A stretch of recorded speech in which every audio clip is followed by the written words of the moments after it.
It's good to be back. 2026, the Integrity Racing League returns for its 14th year of action.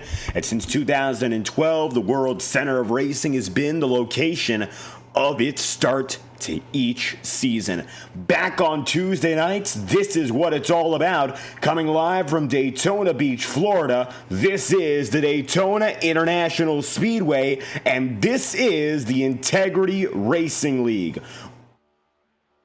Live on FTN Broadcasting, I'll be your host for tonight's event, commentating and producing.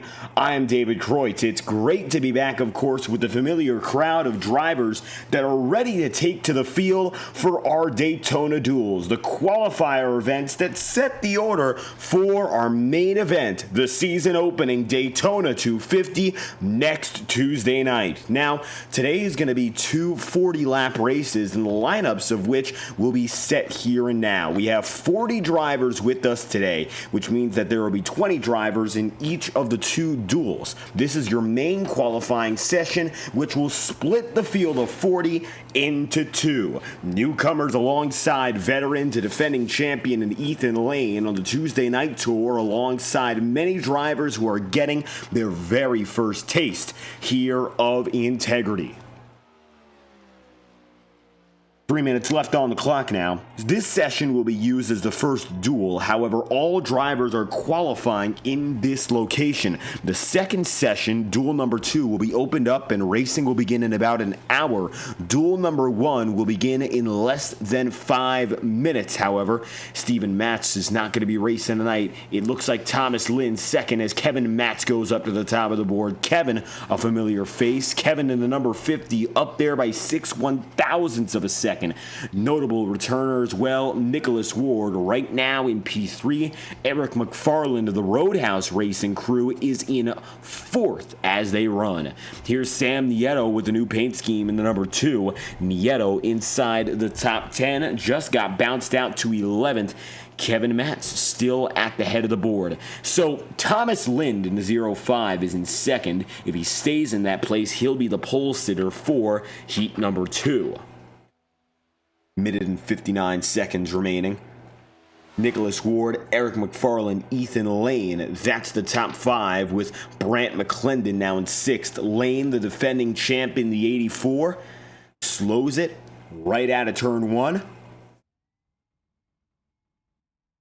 And a big change to the lineup. Matt Jonas getting up to the top spot. This qualifying lineup, again, does not determine positions in the main qualifying order for next Tuesday's race. These are just the orders for our duels. So, a little bit more time until we get things readied up. That means the field still has an opportunity to figure it out. Matt Jonas at the top of the board, 0.004 of a second back. It's Nate Campbell still. He'll be first on duel number 2's grid if that's the way things stay. David Davis in 3rd, Aaron Kovnat in 4th, Sean Kalist 5th, Brad Patton as they run is in 6th. Patton, after a 2-win season last year, able to come back in the Octane Series and come away with 2 victories in what was a part-time campaign. He's looking for some more. Brad finally able to break through the multi-win barrier as he slows things down. Matthew Cornell is in 8th. Thomas Lynn now down to 9th. And it looks like most drivers have now taken at least 1 lap. All but Blake Cannon to this point. DJ Stagner, 39th and last as they run. Cannon is the only driver who has not yet attempted a time. John DeBarro will come down the back straightaway here in the 61. He's one of the few drivers left on the track, and it looks like he'll be lined up in duel number 1 today. Drivers with odd number starting spots, 1st, 3rd, 5th, so on and so forth, they'll be running in duel 1.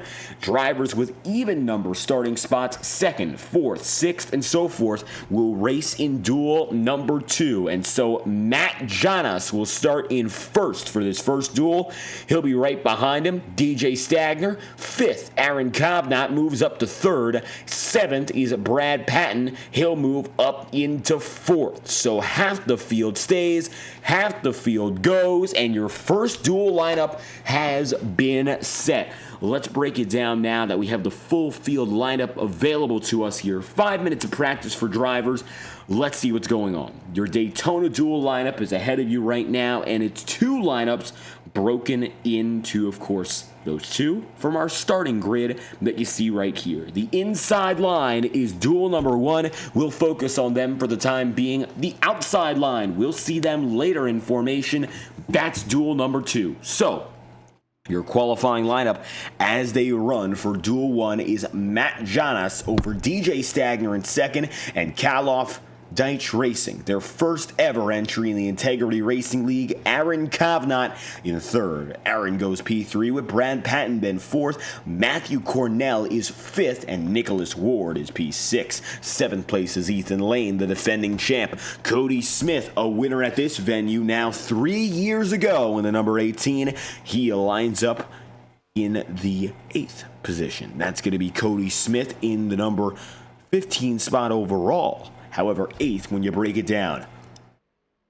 After that, got a rookie, Austin Cardules. He's going to be 9th in the 31 machine. 10th is Trevor Drago, and Alan Rawell wraps up the top 10. Aaron Eads in the number 4 goes 11th. Then you'll have that 12th spot occupied by Eli Cars. Quick correction, Cars 13th. Aaron Eads is in 12th as they keep on going. John DeBarro, 14th place. Sam Nieto wraps up the top 15 for Duel 1. Then you'll have 16th, Jacob Fife. Alex Kim in 17th. The part-time rookie from last season made some waves. 1 podium under his belt so far. Then 18th is Josh Gallagher. The final 2 drivers on the inside line, Nick Tarbuck and Kent Wetherell. So the 70, a rookie at the back of the field. A lot of familiar faces, some with different looks. Nick in the 19 tonight. That's interesting. First time he's not in the 19, or rather, not in the 429. That might be due to some connection issues. He's gone in and out of the session a lot so far. We're hoping he'll be with us. With that said, top of the pylon, the men of men, is Matt Jonas tonight. He will lead the inside row. That means he leads duel number 1 and is in contention to win the pole. Outside line will go to duel number 2. They'll contend for the outside pole position and the front row. John Steele in the chat, he won the pole last season, and it looks like, unfortunately, won't be able to defend that title today.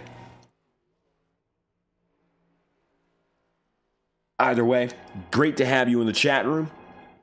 We could see, of course, Roadhouse Racing do it again. They got multiple drivers with us this season. We talked about Eric McFarland. We will definitely get to talking about Tom Wetmore as the season goes on. He was able to come away with 2 crown jewel wins last season at Daytona and at Charlotte. 2 of the longest races of the season, as a matter of fact. Most of the field is not on the track for warm-ups, and that's because of the conditions we described here. It's a little bit different today. Drivers are preparing themselves to split off or to stay in the session. Half the field stays, half the field goes at this 2.5-mile venue in Daytona Beach, Florida. With an eye in the sky, you'll see this is one of the biggest tracks we go to without a doubt. One of the biggest ovals in the country, only behind the Talladega SuperSpeedway, the 2.66-mile venue in Alabama. An unbelievable track, but only just a little bit bigger than what you see right here. Conditions tonight, let's talk about those. Weather-wise, it's going to be pretty solid. 75 degrees Fahrenheit basically the whole night. Cloud cover is minimal. Humidity is about 50%, and the winds are northwest bound at 12 miles an hour. Nothing to worry about overall. Going to be a very calm and collected night of racing when it comes to conditions in play. They should be favorable to the drivers here. It's not going to be something that we talk about. 40 laps of racing as well means that pit road probably is not going to come into the picture. It's not something we're expecting to see anyway, unless wrecks happen, but you don't have to go down a pit road. It is completely optional. If drivers want to, they may as well. But don't expect that to be something that comes into play. We could go all the way green if these drivers keep it entirely clean. That's to be found out in just a few moments' time, though. Warm-ups have concluded. We've gotten a look at your inside lineup. 20 drivers on the inside. And again, race number 2, duel number 2, that will begin at about 10 o'clock Eastern. And that will have your next set of 20 drivers going at it for another set of 40 laps. So watch out. Practice has concluded. Drivers choosing not to take a time. The track is empty. And we are moving on to your first duel of the season and the first drop of the green flag in 2026 for the Integrity Racing League.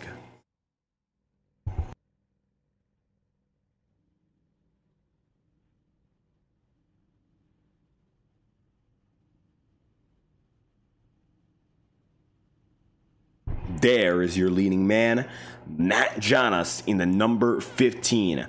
Matt will lead this full field of drivers that are starting on the inside line, and they're all together now. 20 drivers, the 20 faithful on that inner groove, and they will be led by the 15. After them, one of the most prolific superspeedway drivers at FTN's history, the number 64 of DJ Stagner. Stagner is a force to be reckoned with at tracks like this. He is the first ever Integrity Racing League champion in the Ignite series that ran on Monday nights. He is prolific, and for the first time in his career, he's taking it to the Tuesday nights and getting things rolling here on our next-gen platform. DJ Stagner, a winner many a time in the Highline Racing League at Daytona. He ended up running the final 2.5 years of that program with his teammates or himself, winning the Daytona race for more than a calendar year and a half. Not only that, but he swept both the Cup Series in the Highline Racing League and the Developmental Truck League in the Highline Racing Series in one season. He did that in season 16, won both races in the same week. His teammates, whether it was Lucas Lodato, Sebastian Miller, or anyone else he was racing with, Ryan Potter and the like, they won that race again and again and again at Daytona. And Stagner is the brainchild behind the Swamp's dominance at that track. He happens to be a great plate racer himself. No surprise tonight that he's going to be lining up on that outside. David Davis, highest position rookie in duel number 2. Aaron Kovnat is the highest position rookie in duel number 1. The 213 Simware driver for Call Dice Racing makes his debut in the Integrity Racing League. Very excited to see him play out, of course, at the front of the field. This is a big chance for his team to take the leap into more action on FTN. We'll be seeing Call Dice Racing more often on Saturday nights when SNT kicks off in just a few weeks' time. 20 of the field, the best of the best, back in action. Many of our veterans, Tarbuck, Lane, Fife, Stevenson, Stagner, among those that you will see today, mixed in with some of the new blood for 2026. This is the preview. This is just a taste of what's yet to come. And leading it all are two formidable veterans, one of the Tuesday Night Tour and one formerly of Monday nights. DJ Stagner to his outside, but it will be Matt Jonas in number 15 that will do the honors and bring the field to green for the first time in 2026. And with our first of 2 qualifying races, we are underway for the Daytona International Speedway, and the field is green for your first duel of the season. Stagner high gets a much better jump than Matt Jonas down low. It's still going to be pretty close as we go to 1 and 2. This is your first lap of racing for the year.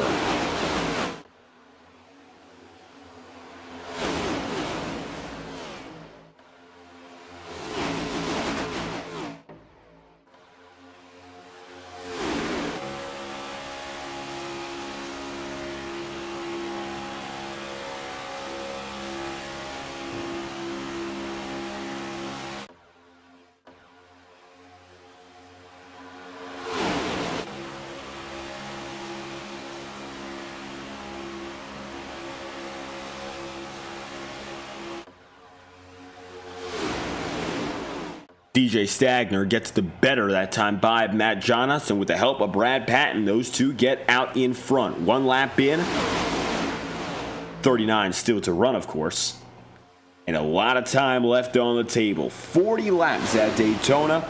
Goes by rather quick. These drivers going to get a move on, and as long as they're at speed and they're together with each other, we're going to see lap times under 50 seconds in a 2.5-mile venue. That is rapid. Right now, 190 miles through the corner, led by DJ Stagner. Majority of the field is just going to stay double file. Some of them single file out back. They haven't found anyone to tango with. It's a game of partnerships already, and some drivers at the back are going to lay back, and they won't really have much to work on. Just staying with the draft is their prime objective. That's to be expected in a qualifying race, but of course, you want to be a little bit more aggressive so you don't end up qualified at the back of the field. Again, every position today in this duel and in the next duel, they count as double. You start in the front of the field, it's a huge, huge deal. Of course, you're going to be able to get yourself out of any trouble, out of harm's way automatically, and not only that, you'll have a strategy advantage in being able to call the shots on what's going on at the head of the pack.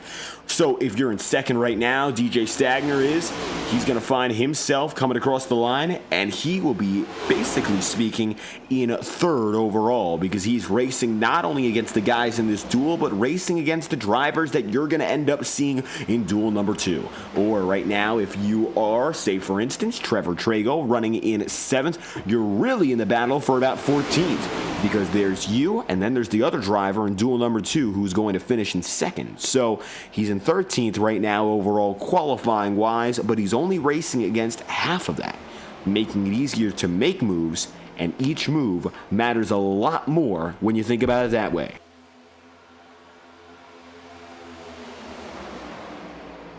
Of course, if you're leading this thing, you're in first no matter what, and if you lead of course, the next duel, duel number 2, you're going to end up, of course, P2, no matter what. Leading is everything. So if you're up in front, the big advantage is finding yourself P1. Everything else, second, and of course, further on back, more and more becomes challenging to stay at the front, and it is a huge, huge difficulty for any driver, DJ Stagner, Aaron Cobb not included, even for the competitive guys, to hold P1.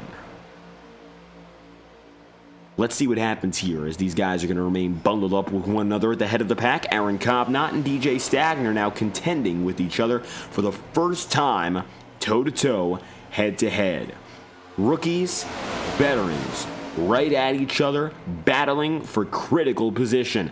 As it stands, DJ Stagner holds the ever-dominant inside line, and he has no problems taking it to the next level and leading. The outside now a little bit less support and help. As you can see here, Brad Patton trying to get Cobb-Knott a little bit further up. No help right now. That's going to work anyway for Aaron. It's a very small outside line battling against most of the field that now lies down low.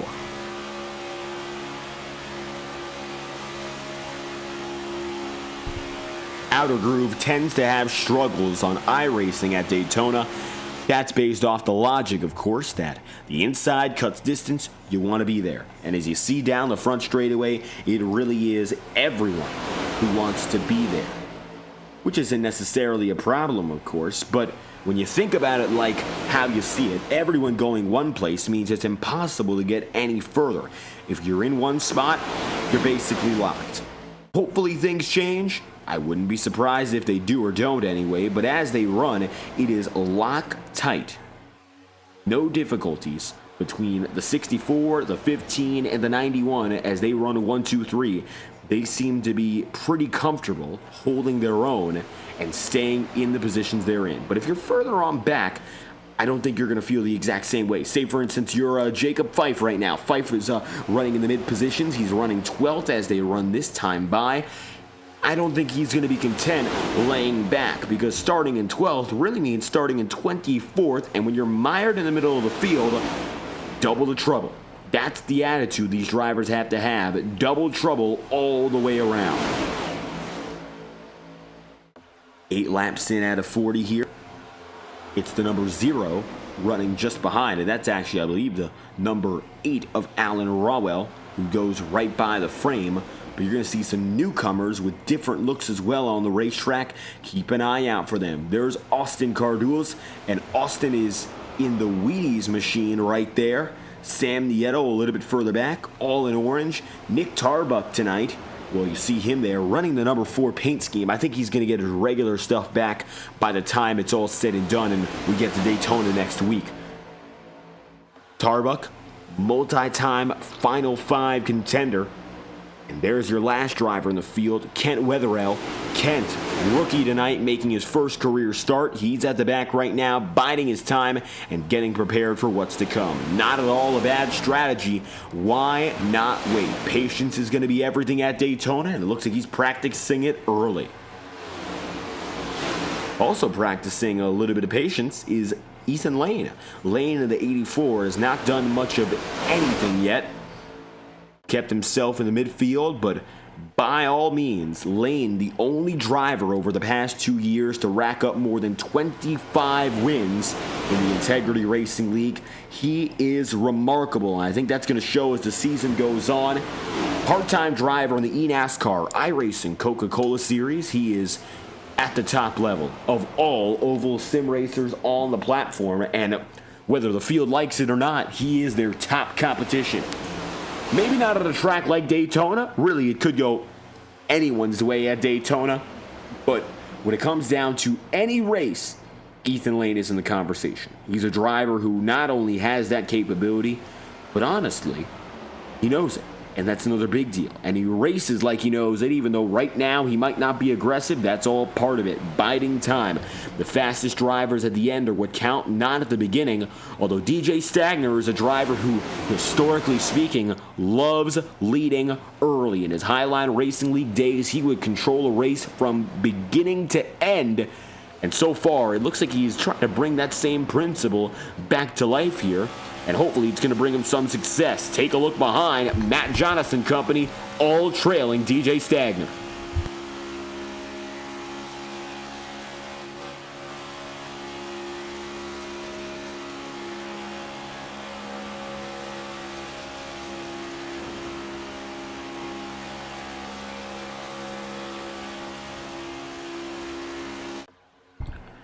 DJ Stagner holding fort. Rookie of the race so far is Matthew Cornell. Cornell finding himself now up to third from ninth on this lineup. Falling a little bit further back is Aaron Kovnat as he runs in the midfield now, still trying to make that second groove work. A little bit further back, Alex Kim, who's going for his first full-time season. Alex is now up to P9. He fell back in qualifying, but has made some good moves to get up into the midfield of this battle. Austin Cardul's in the 31, also there in 11th. Then you look further back, and your final driver, who's a rookie, Kent Wetherell, biding time and still here, 12 laps in. So, got a few rookies mixed in, largely a field filled with veterans. Alex Kim raced last season, although he did so just a little bit, and so we're counting him as a rookie for the 2026 season. He's got a chance, of course, to really make his name known after what was an impressive showing in his limited starts last season. I think he's going to be a driver to look out for what's next to come. Matt Jonas and DJ Stagner, the Stagner machine, 64, still leads. Jonas all over him and pushing as we are slowly but surely approaching the tail end of this first duel. Coming up quickly, though, on halfway. John DeBarro in the 61 machine. Right alongside Alan Rawell. Rawell coming back, the number 8 car tonight. A driver who we saw on only a few occasions last season. Saw him more often through 2023 and 2024. Good to have Alan back. And finally getting back to business, the number 8 team, trying to bring it back in and reel in the years. Hopefully does so with success tonight. Allen, he's 15th as he runs right now. Qualified in the top 10 for this duel. It is now sitting back on what could be a big run for the outside line. Nicholas Ward now in control of the outer groove. And he might be able to pull them back even. As you see here, Trevor Trago, he's alongside the Wanted Goons for the first time since 2024, are a multi-car team in the Integrity Racing League.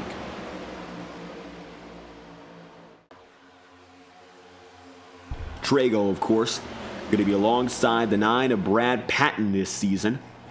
Brad, who put together such a tremendous run for Wanted Goons last year, didn't have any teammates to work with, and I'm sure that made it a little bit harder anyway, for races like tonight.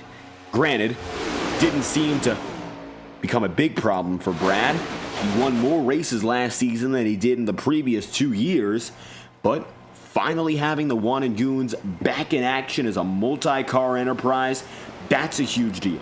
An exciting thing to have, of course. For the driver, the number 9, a little bit more support, it goes a long way.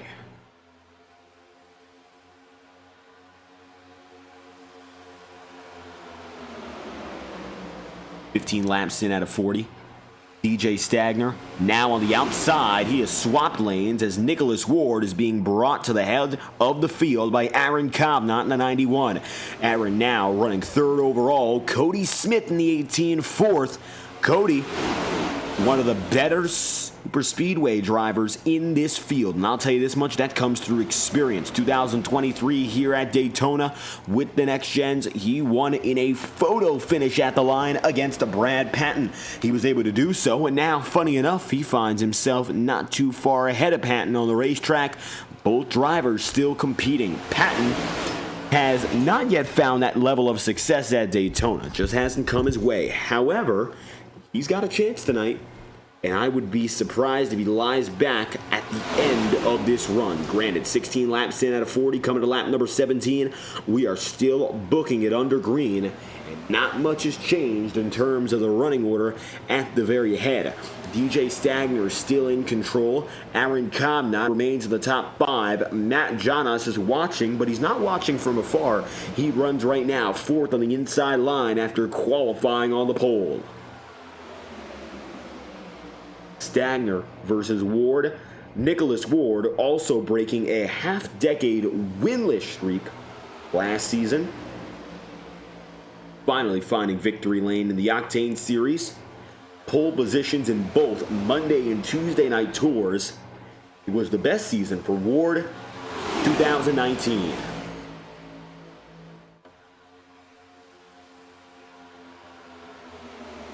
The 18 of Cody Smith. Pushed now by Aaron Eads. Aaron running 2nd on the outside, and that number 4 running the 0 paint scheme on your screen. Aaron getting that back end all over Cody Smith, but it looks like right now not going to work out. Drivers again dropping down to the inside. When that happens, very hard to find momentum. The inside line is now better put together. The outside groove, much more scattered. And 18 laps in out of 40, that's how they run. Trevor Trago, you see him there on the inside, putting some weight in. To the line, Matt Janas side by side with Cody Smith. One down to pit road, that is John DeBarro here. And it looks like DeBarro having some internet complications and disconnecting previously. Now he runs 20th and last in the duel, and that will send him back to 40th on the starting grid. However, 40th place is not last. We have up to 60 drivers who are eligible to run in the big show at Daytona. So if more drivers end up racing next week, the best part is the opportunity for them will be available. However, they will not be able to qualify any higher than 40th position. They'll end up starting 41st, then 42nd, 43rd, so on and so forth. "20 laps in out of 40, halfway down, halfway to go."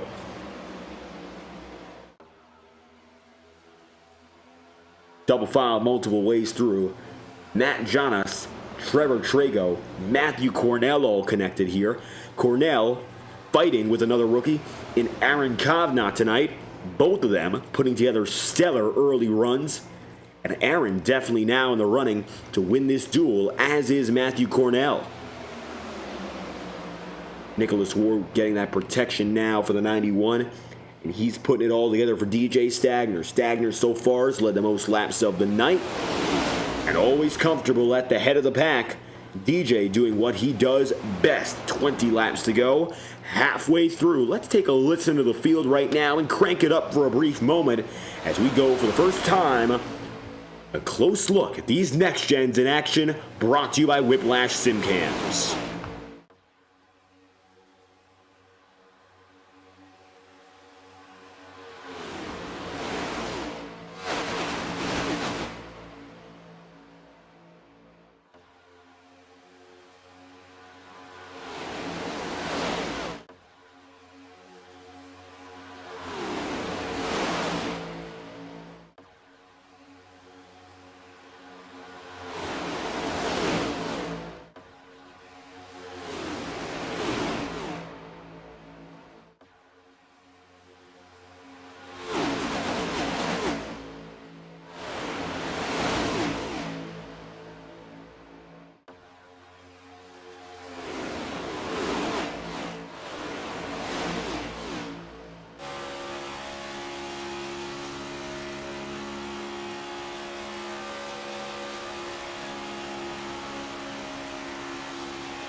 Three wide for the first time now. That will be Ethan Lane. And as we crank it up, brought to you by our friends at Whiplash Simcams, you can see it's high speed, it's intense, and it's clear as day now. Things are slowly but surely starting to amp up. John DeBarro, the first lapper, is on the racetrack right now, and quickly he's being caught up by the rest of the field. Four wide. Briefly, a little bit of contact, nudging, and there's the trouble we haven't seen all night long. One down to the inside and careening in. Yellow flag due to fly. Will it fall? It looks like with 16 to go, no call yet. Josh Gallagher in trouble. And here's a look at what happened to the Gallagher car, the 96. The rest of the field got away, but take a look. Gonna replay one lap back, and show you exactly what happened for Gallagher as we are still green with 16 laps remaining. Honestly, and unfortunately for him, it appears he was really the only driver who got caught up badly as we take a wider angle through the lap.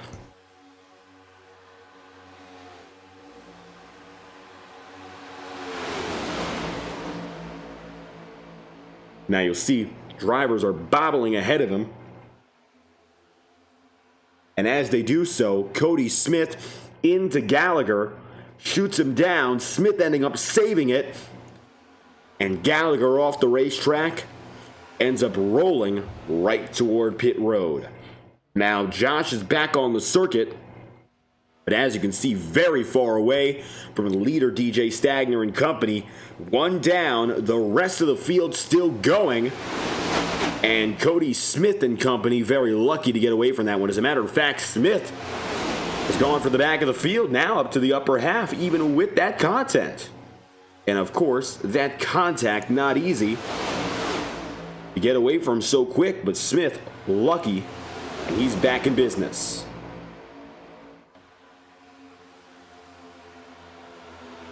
Outside groove now led by Ethan Lane after all the shuffling, and that trouble gives him the window to move right up. Perfect opportunity, perfect breakaway for Ethan Lane, and now he finds himself caught in the mix and going for the race lead. Down to the inside for the first time all night long, Ethan Lane leads, and now bringing with him is a rookie, Alex Kim. Alex to second place, something we have not seen all day long, and he is at the top of the board. Second place anyway for Alex Kim, and it is Ethan Lane who has brought him there.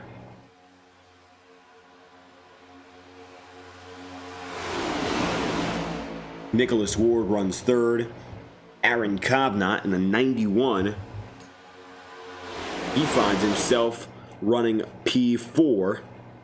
Rookies getting up there. Kim, Kovnat, and Cornell all in the top 10. Two of which are in the top 5.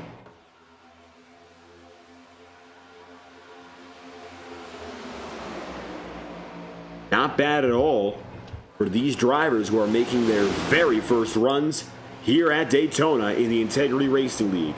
Most of these drivers, of course, have experience at Daytona, but it's always different working with a brand new field. John DeBarro is 5 laps down. He's gotten himself back in line here just to run with the pack and get some extra reps. And that's the only difference from league to league when you run at Daytona. The challenge isn't necessarily the racetrack, and obviously it's not the racetrack, but what it is instead is that you're dealing with different groups of drivers, and these are people that you have to end up working with over the course of a long 200-plus mile race. Finding friends doesn't begin on the green flag of the Daytona 250 we run. It actually begins the first lap of the green flag on this race, on the first duel or the second duel. Everything starts today. This is preparation not only to get your qualifying spot, but to find out who you can hang around and do so comfortably with. Ethan Lane takes Alex Kim up top. That's a hard block on DJ Stagner. We'll see how he responds to that if he gets the opening.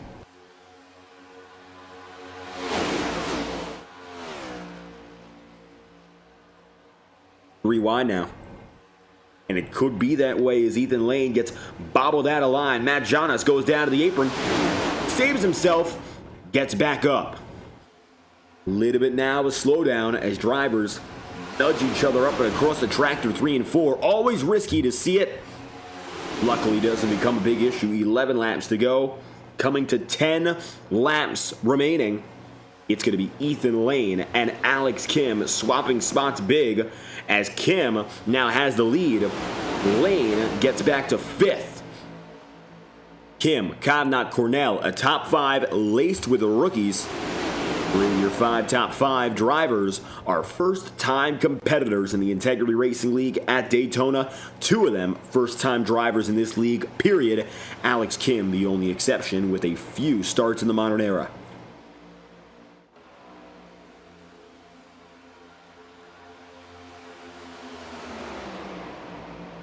Nicholas Ward, Aaron Kovnat, Matthew Cornell watching his trouble in the back of the field involving Alan Rowell and others. The yellow flag is out for the first time tonight with 10 laps to go. Take a look back and see what happened. Huge trouble as the caution is out here in Daytona for the first time this year.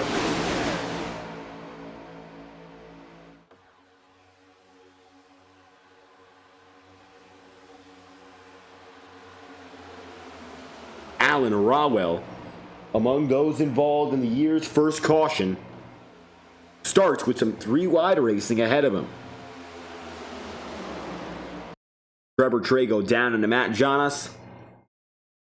Trago ricochets up the track, collects the number 8. Rowell gets the hardest hit. Comes down to the bottom of the racetrack. Trevor Trago not getting off easy either, as the 37 pounds the outside wall. Yellow's out. 9 laps to go. And it is Alex Kim. Finds himself up and ahead.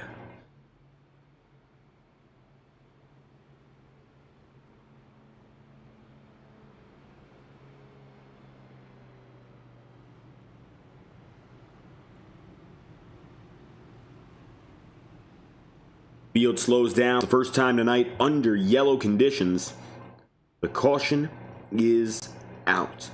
We'll restart with just about 6 laps to go.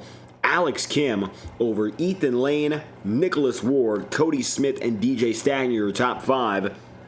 2 of the exciting rookies we've been watching. They fall back just a little bit. Aaron Kovnat and DJ Stagner, 5th and 6th respectively.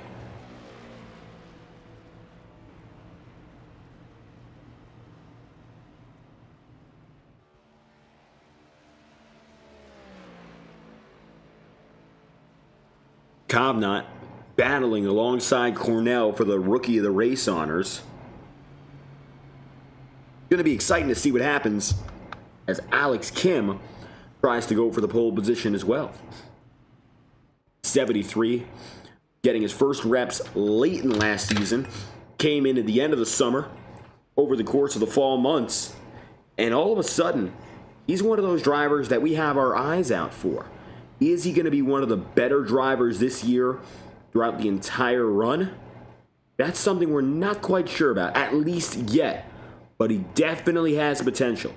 And to have that potential so late into a season with competitive drivers last year, it absolutely sent a strong message. And it's a type of message that I think is going to be very important to look out for all season long. Alex Kim right now, just ahead of Ethan Lane. Lane starting to show those flashes of the driver we know he is. Set to go out, fight, and try to win. There's no expectation other than battling for victory. And we will hear from your duel number 1 winner immediately after this event as we swap over to duel number 2. We're hopefully going to have an interview with whoever wins this one before the green flag falls for duel 2. If not, we'll do it during duel number 2.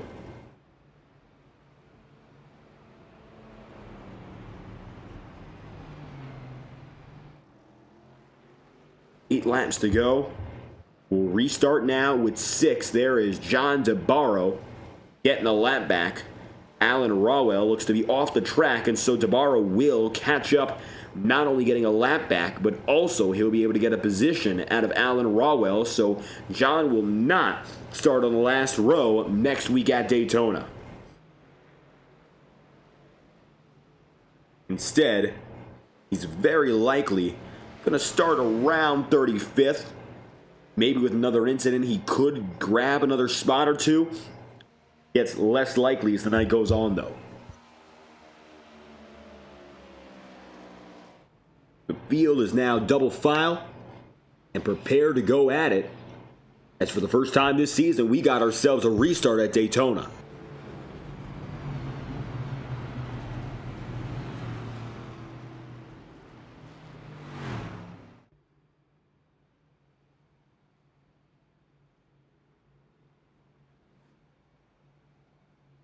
Time to watch what happens.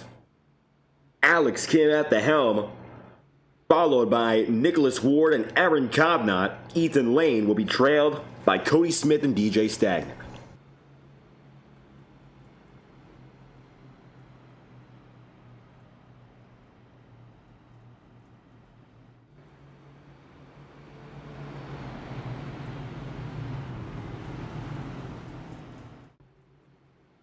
Stay tuned live on FTN Broadcasting right after this run, because this is only the beginning. Our next race is right after this. Duel 2 for 40 laps. It's the same procedure, different set of drivers, all fighting for the same qualifying order.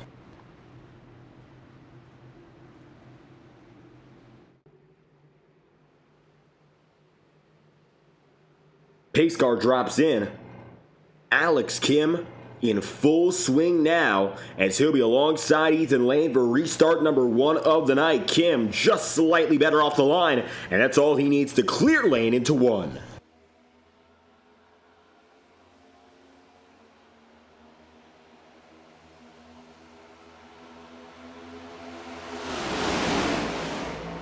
One, two, three. It's going to be the 37, the 84, and the 97.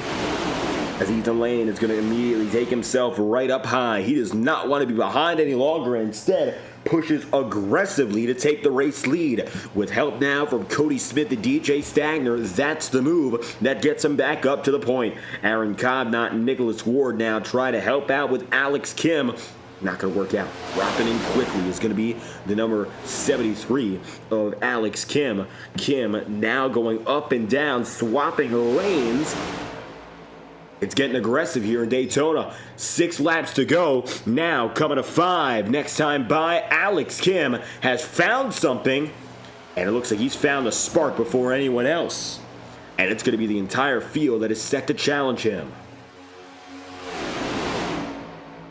Up high, big contact. Will they straighten it out? No, they will not. DJ Stagner goes around. And the call on the field is a caution. Yellow is out. Take a look back in slow motion here. And regarding tonight's race, here's a little bit more information we have available to us. Looks like a green-white checkered opportunity. We're very close to that cutoff line. I believe we're going to get at least 1 lap under green. We get back to business here. No fast repair, which means Stagner is in big trouble. Yellow flag for the 64 of DJ Stagner, among others. Take a look at this. Wiggled. Looks like a little bit of contact there. Gonna set him loose. And I believe it was Aaron Eads, and it goes up high to 64.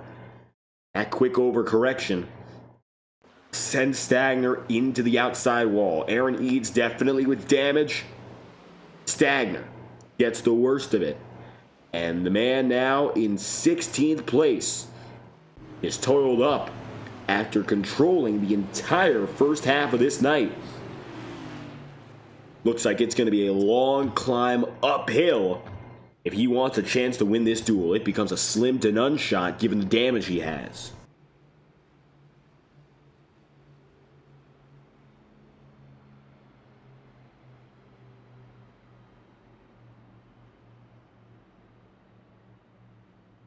'73 of Kim, 84 of Lane.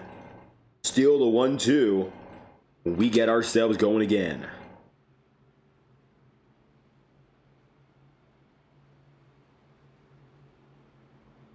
Wouldn't be too much of a surprise to see maybe another incident in the final lap. Again, white flag always means the race is official. We have that tendency to see wrecks, but with a smaller field, so far it's been mostly calm. We had incidents beforehand, of course. Saw Alan Rawell causing that first yellow as he was involved in an incident. Josh Gallagher has been able to get himself back onto the lead lap, and while battered up just a bit beforehand, it looks like the 96 now runs in 13th. And being on the lead lap is a whole lot better than being in the wall, as he was part of the first incident of the day, that of which didn't even get itself caution. 3 laps to go. No signs of a race extension. We are right on the border of needing one. Alex Kim and Ethan Lane set to go at each other when we go green. John DeBarro going to get another lap back. That's going to put him 2 laps down. He was as low as 5 laps down when he went down to pit road, so he's recovered more than half of that in the final 10 laps.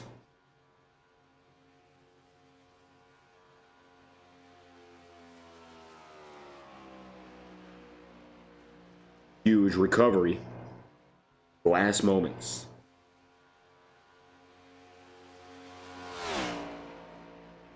Three laps to go. Coming to 2 next time by. Green-white checker procedure would add an extra lap to this race. Don't believe we're going to see that happen based on the messages that we've gotten so far, but it is still very possible. DeBarro getting the wave around to go 2 laps down. Alan Rawell will be the final driver in this event for 20th and last on the duel. Immediately after this race, duel number 2 set to begin, so keep your eyes peeled for that. That starting lineup is already set to go, and as soon as we get out of this session, we'll move to the next, hear from your Duel 1 winner, and bring you the final 40 laps of Integrity Racing on the night.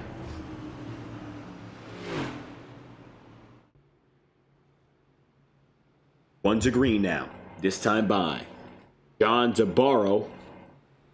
Easing up on the outside, he will get 1 more lap back, putting him only 1 down as he crossed the stripe.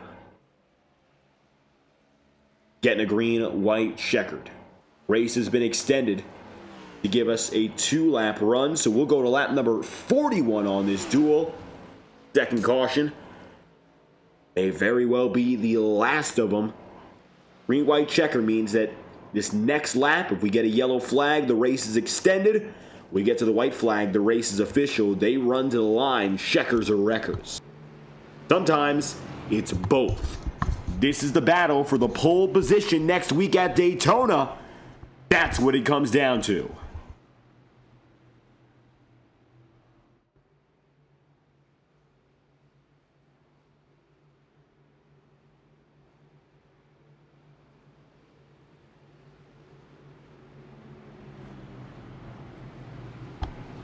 In simplest terms, it's going to become a fight of who wants it more.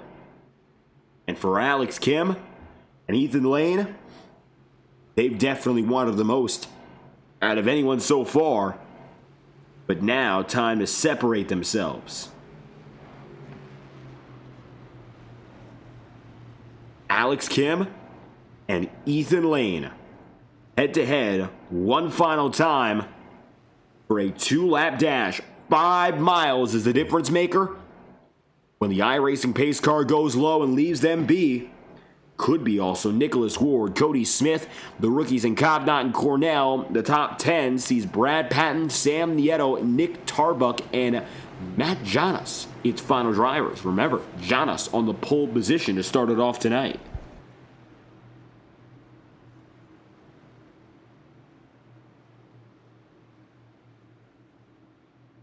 Let's see what happens now when the field goes green.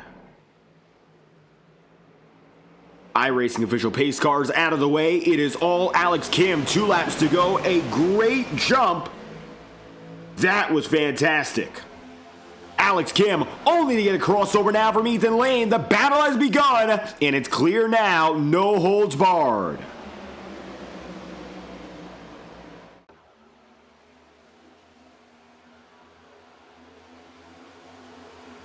A very quick bolt off the line for Alex Kim is actually going to end up maybe not backfiring necessarily, but it didn't end up helping as much as we expected. Ethan Lane running on the inside. He's tucked low with the help from Nicholas Ward. They're shuffling up and down. Aaron Cobnott going to end up moved out of line. The rookie feels the pressure and drops back. 1 lap to go. This time by, they'll come across the line and it will be clean and green. White flags out.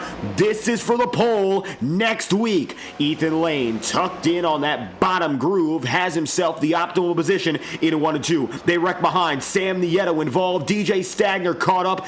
Jacob Fife as well. More than 5 caught as Cobnott's in the wall, and Sam Nieto careens up there as well. Meanwhile, at the head of the field, Ethan Lane looking to start the season where he finished it last year in first. Nicholas Ward pushing him well, but Brad Patton in third place, and better yet, now he and Nick Tarbuck both having opposite plans. 2 by 2 with 2 pairs now. Patton has a run toward the start-finish line into the tri-oval. It won't be enough. Ethan Lane, pole sitter for Daytona, and the defending champion will start the year at the head of the pack. Lane over Ward and Patton as the field wraps up for duel number 1. Ethan Lane grabs the duel victory and the pole position next week at Daytona, with Nicholas Ward pushing him to that victory. Right after that, you got Brad Patton in third, Nick Tarbuck in fourth, fifth then Alex Kim, P6 is Cody Smith, and then seventh is Josh Gallagher. Matthew Cornell goes eighth, DJ Stagner will go 9th, and to round out the top 10, the rookie Austin Cardules. The last drivers, Aaron Cobnott in 11th. You'll then have Trevor Trago in 12th. Jacob Fife, P13. 14th, Aaron Eads. Sam Nieto in 15th. Eli Carr's 16th place. 17th is Kent Wetherell. Matt Jonas is 18th, and then John DeBarro, P19, with Alan Rawell 20th, and last of all those in duel number 1. The lineup on the inside line has been set, but now we'll take a moment away and transfer over to duel number 2. Watching live on FTN Broadcasting, I'm David Kreutz commentating and producing. Duel 1 for the Integrity Racing League 250 is out of the way. Coming right up next is Duel 2. Stay tuned on FTN. We'll hear from Ethan Lane after these following messages. 40 laps of racing remain to wrap up the night here from the World Center in Daytona Beach. You have something in your mind, you are able to create it, build it, and then someone from the other side of the world came and tell you that they want to spread this product to 50 countries in the world, so it's a huge personal.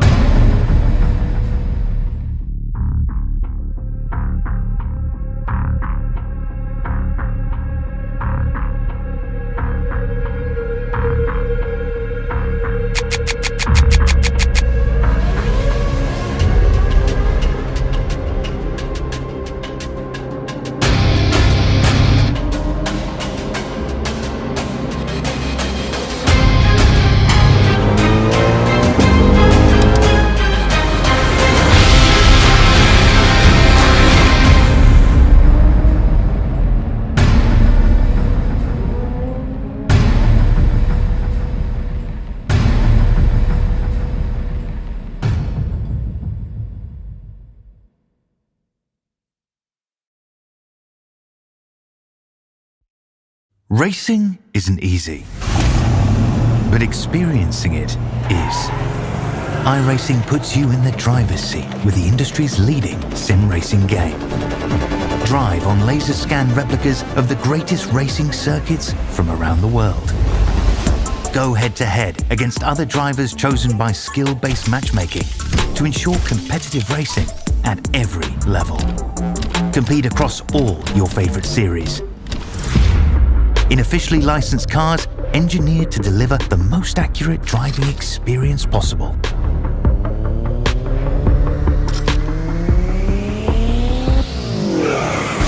Join a race or host your own with players from across the globe. Race against the computer or in a league with friends. Feel the thrill behind the wheel. Visit iRacing.com.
Welcome to the Underdog Racing Podcast, where we talk to NASCAR drivers from all over the great country of America. Each week, we chat about the latest races, share stories from the track, and get to know the drivers behind the wheel. We break down the action, hear from drivers about their experiences, and dive into what drives them to keep racing. Whether you're a longtime NASCAR fan or just curious about the sport, this is the place for you. So tune in to the Underdog Racing Podcast, your inside look at the world of NASCAR. Catch us every Wednesday at 6:30 Eastern.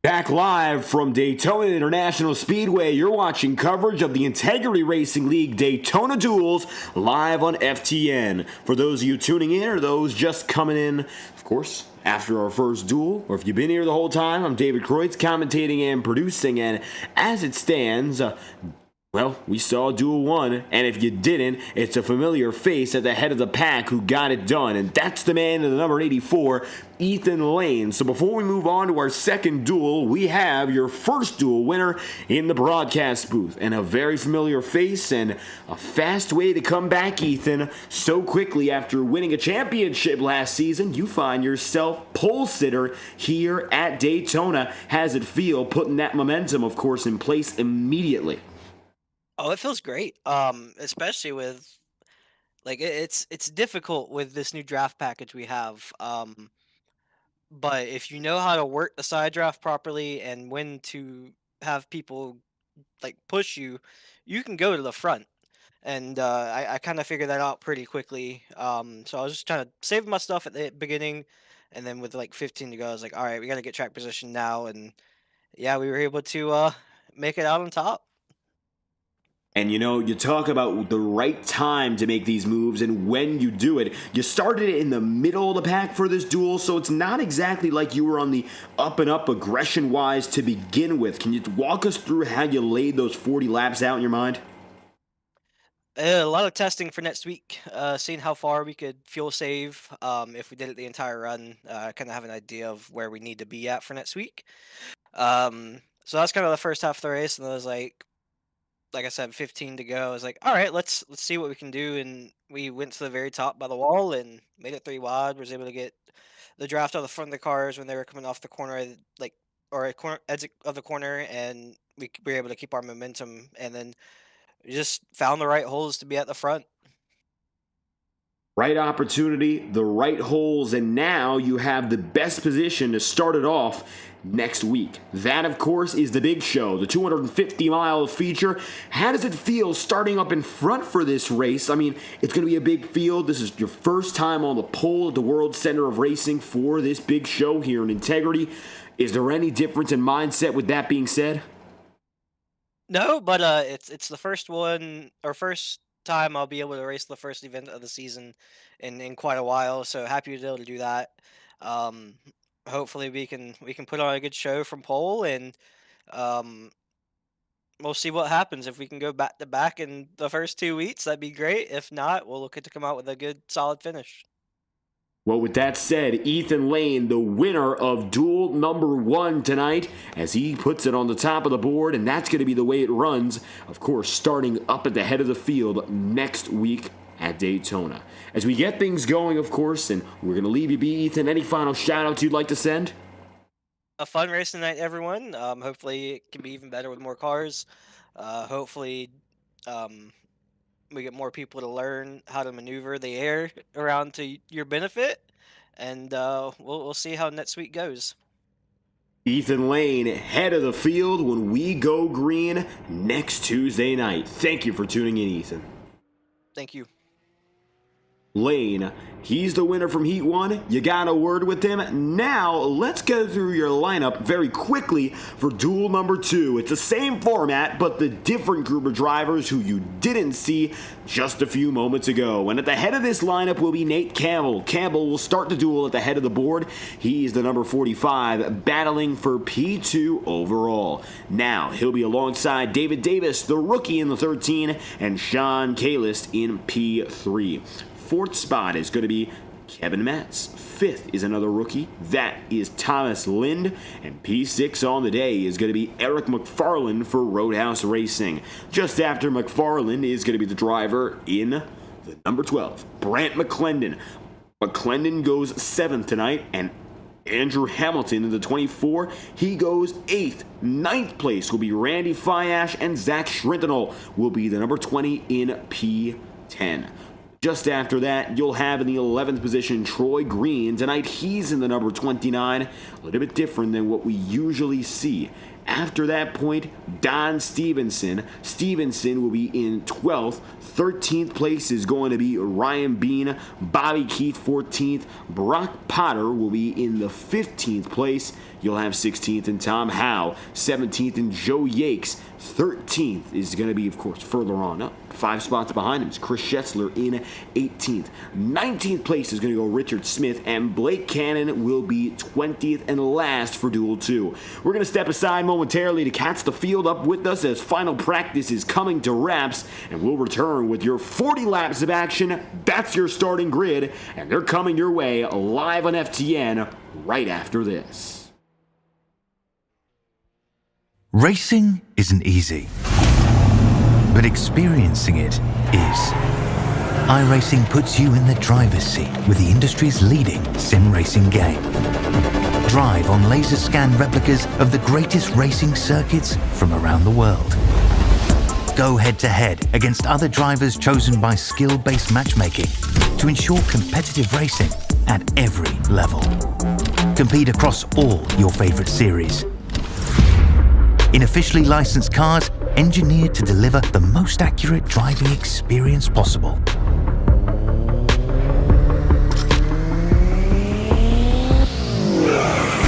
Join a race or host your own with players from across the globe.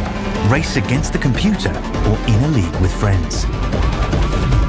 Feel the thrill behind the wheel. Visit iRacing.com.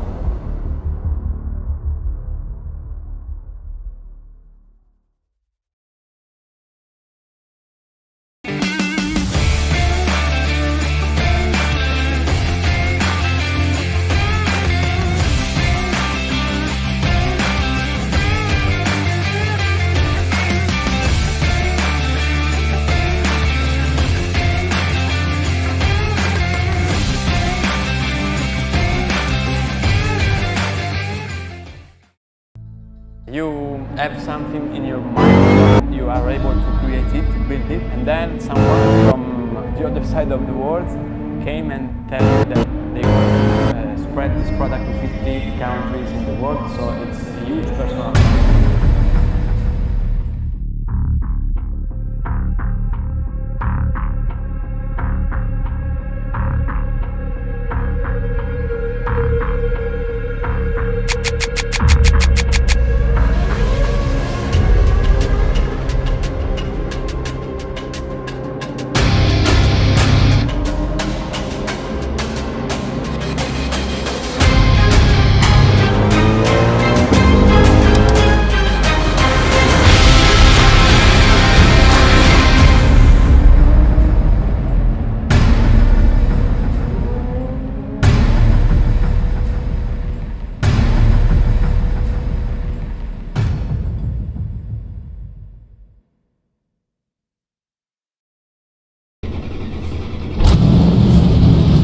Welcome to the Underdog Racing Podcast, where we talk to NASCAR drivers from all over the great country of America. Each week, we chat about the latest races, share stories from the track, and get to know the drivers behind the wheel. We break down the action, hear from drivers about their experiences, and dive into what drives them to keep racing. Whether you're a longtime NASCAR fan or just curious about the sport, this is the place for you. So tune in to the Underdog Racing Podcast, your inside look at the world of NASCAR. Catch us every Wednesday at 6:30 Eastern.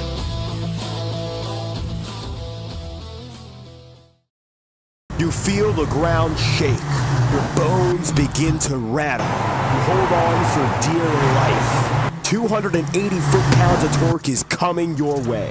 It's the TFG Sport Compact Series, dropping 168 horsepower with 2 front wheels a squealing. Every night's a beatdown. The TFG Sport Compact Series is coming back to Right Rear Racing on Friday, December 5th at 9 p.m. Eastern. Watch it live on YouTube with Right Rear Racing TV as the Jettis clash at the historic Nashville Fairgrounds. 2 Fat Guys Sim Racing promotions, where the challenge remains me. Cherry Cinematography, specializing in iRacing photography, has deals to suit all your needs. With deals like 5 for 10, 10 for 20, 15 for 30, and 20 for 60, you cannot go wrong. You can reach out to Carson Cherry 226 on Discord. That's CARSON Cherry 226.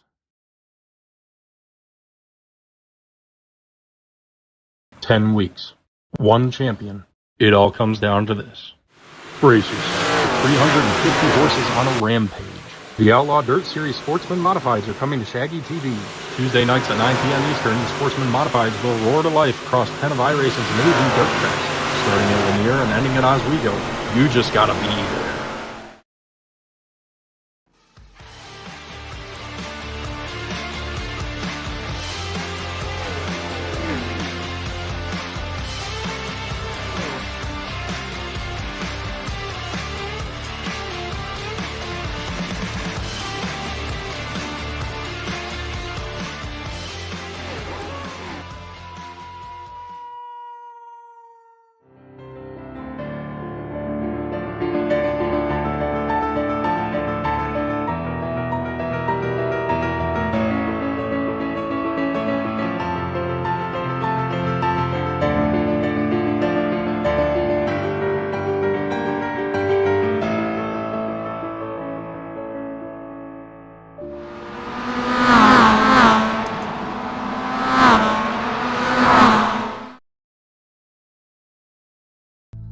You have something in your mind, you are able to create it, build it, and then someone from the other side of the world came and tell you that they want to spread this product to 50 countries in the world, so it's a huge personal accomplishment.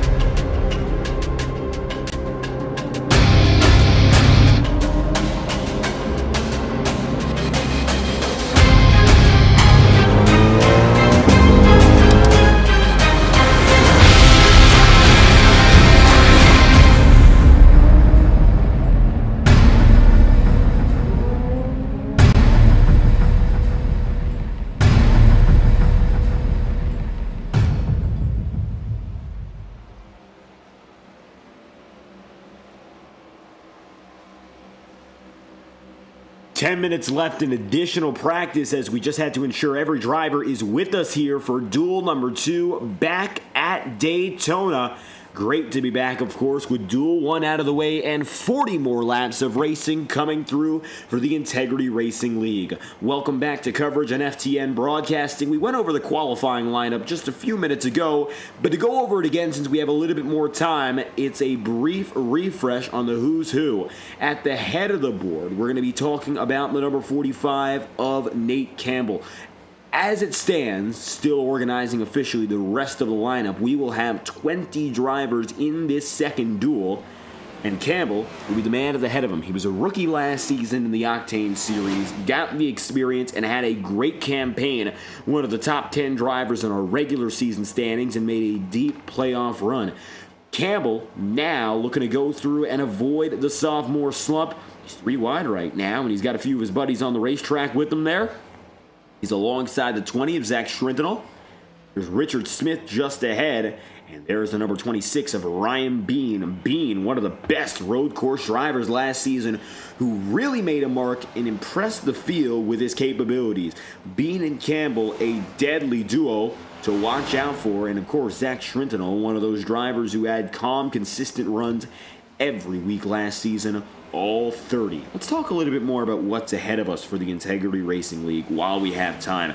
It's going to be a very similar schedule to what we saw last year. What it is going to end up being is the better part of 30 races. So we will have 23 races of action over the course of the regular season, and we will have 7 playoff races. The regular season begins this week with the duels, of course. Next week with our first big race, that's the Daytona 250, and it will go all the way into August 18th at Talladega. The season ends at October 13th race at Homestead. The playoffs begin August 25th in Darlington. We have, over the course of this run, we have 4 off weeks. We have April 7th, May 26th, July 7th, and lastly, September 8th. So, majority of this season is going to be run through and through, and it will be done and done by the time we hit the second week of October. It's going to be a fast season, all things considered. 30 races, 30 racing weeks, and overall, a lot of very familiar characters, as now the field is ready officially to advance to duel number 2. Practice lineups, of course, already set in stone, and now the grid will be put back together the way we saw it just a few minutes before. A refresher now that everyone is with us. There's the back of the field, including Tom Wetmore and company, but it starts with the drivers, of course, all the way before them. So pulling it back, as the iRacing official pace car is here, let's talk about the who's who. First and foremost is going to be the man in that number 45. That is Nate Campbell. Campbell, inside of row number 1, is going to have himself the huge advantage in position for duel number 2. There's Campbell. Campbell will be alongside tonight, the driver in second there. That is David Davis. Davis is in the number 13 tonight in his very first Integrity Racing League start. It's his best opportunity, of course, to make a great impression, as then you'll have Sean Kalist in P3. Fourth spot is going to be, then after that, Kevin Matz in the 50. And fifth place, well, you take a look at him, that's going to be, of course, Thomas Lind, the 05, another rookie. Roadhouse, 33. That is Eric McFarland in the Ryan Blaney number 12 right after him. That tonight is not Blaney, but it's Brant McClendon. Then you'll have the number 20 of Zach Schrintenel, Andrew Hamilton in the Tennessee 24 as well. Further back, Don Stevenson in 12th, Ryan Bean in 13th, Troy Green is in 11th, Bobby Keith 14th, 15th will be Brock Potter, and that will be Tom Howe in 16th place. 17th is Joe Yakes. Good to have Yakes back. It's been a while for the Joe Yakes crew. Chris Schetzler is going to be in tonight. 18th. 19th is Richard Smith. 20th is Blake Cannon. And then lastly, you're going to have Tom Wetmore. Wetmore, the 51 at the back of the field. Nate Campbell in front. So you're going to have 3 Roadhouse drivers, the 44, the 33, and the 51. iRacing pace car. Lights out. And it's time to get back to business. As you can see, the airport right behind the speedway in full use.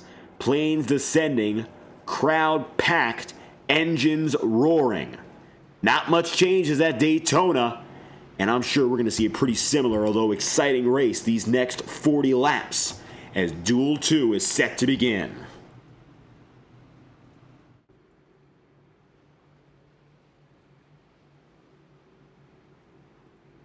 Campbell down low, ready to set the example. Another rookie on the front row. It's Nate Campbell's rival on that front row tonight, although this is only their first meetup. David Davis. Davis is high, but the story of it last duel was Matt Jonas leading the field to green. Today, in the 45, it is Nate Campbell for duel number 2. iRacing official pace car lets loose, and it's Campbell in control. The green flag's out for duel number 2. At the line, they're dead even, and the story begins with Davis grabbing the race lead and a slight jump in advantage coming out of the tri-oval into turns 1 and 2. 40 laps to go to set your lineup. Here comes the outside line, jockeying for position.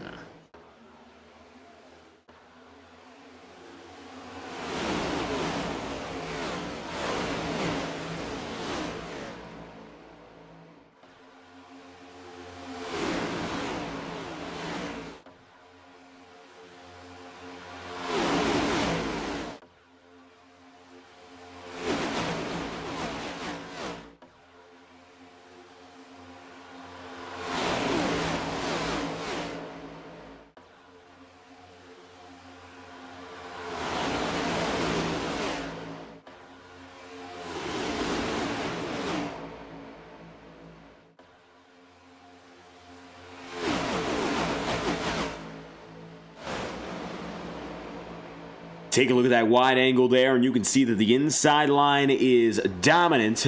Not too much of a surprise. Different drivers you see at the head of the field right now. Kevin Matz and Eric McFarlane have been able to jump up. They leave your first two drivers in the dust right now. David Davis and Nate Campbell alike. They have both dropped back rather significantly for a one-lap jump. Take a look on board with Kevin Matz briefly.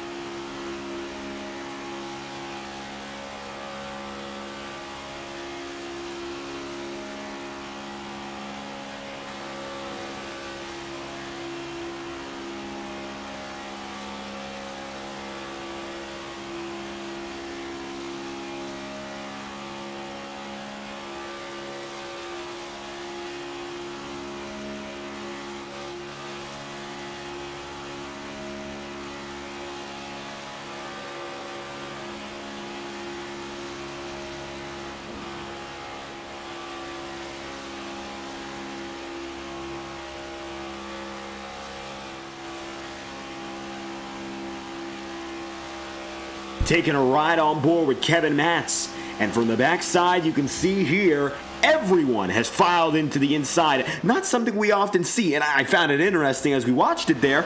Sometimes you see the drivers start to go double wide or three wide, but I guess these guys watched the first duel and decided maybe we're going to be a little bit more even calmer. That's a surprise, given how calm the first duel was for the first 25 laps, but it looks like right now very few will dissent from the majority opinion that the inside is better, and it looks like right now you'll see two of them. Those are the Roadhouse boys, Blake Cannon and Tom Wetmore.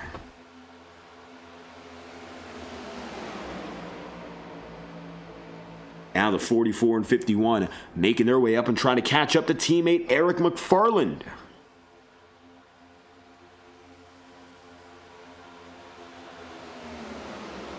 The 44, the big acquisition, I would say, over the course of last season. Blake Cannon, one of the best drivers in this field. Oh, contact, and you got multiple up the track. They were single file and still the earliest wreck of the night. Caution is out. It's the 0-5 of Thomas Lind, among others. And again, trouble brews.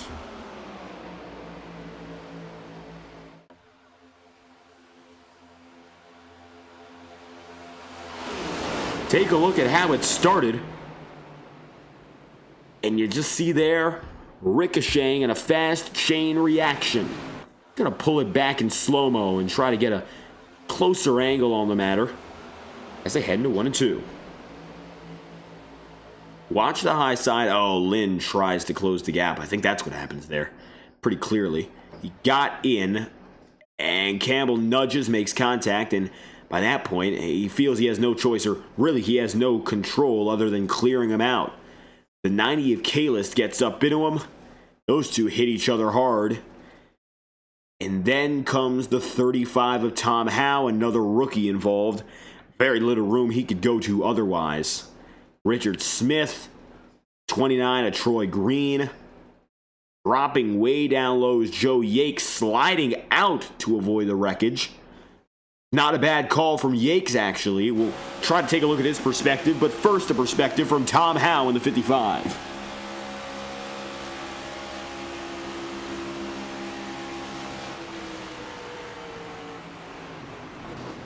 Slowed up and nowhere to go.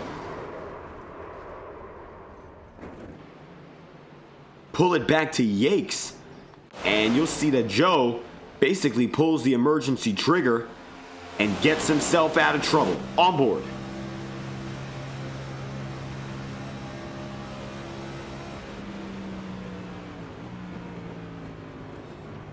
And rather than getting in the wreckage, sliding out is actually going to get Yakes up to 13th place. Starting in 17th, sliding out of the issue, will gain a few spots. Not a bad way to do it.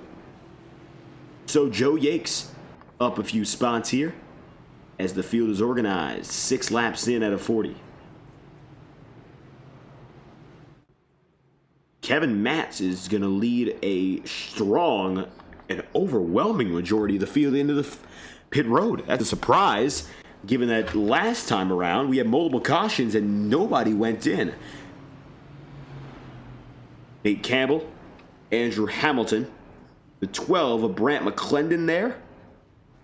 There goes the 55 of Randy Fiash and Zach Shrintenall, Joe Yakes and company, all so on and so forth make their way through. Now, you're going to find yourself with a field largely on pit road. Eric McFarland leading a small group that decides not to go. There's David Davis in second. Blake Cannon in third. Tom Wetmore in fourth. Roadhouse now has 3 of the top 4 spots. Rest of the field is going to decide instead to go to pit road. I'm wondering how this is going to play out here. Not at all what I expected to see. And yet, that's what it's going to be. Most drivers going to pit road before the 25% mark.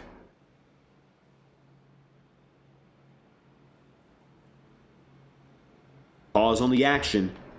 We restart at lap number 9. It'll be Kevin Matz. You see him there. 50, the first man out. He'll have Ryan Bean with him. So easy come, easy go for Kevin Matz, who had no problem reclaiming that top spot. He's not going to lose a lot of track position.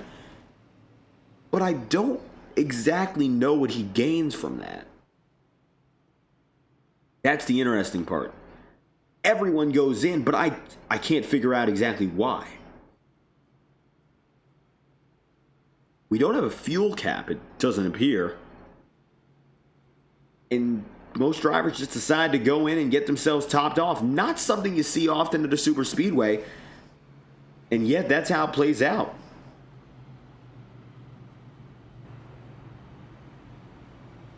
Kevin Matz leads over 15 to pit road in our first yellow flag of duel number 2.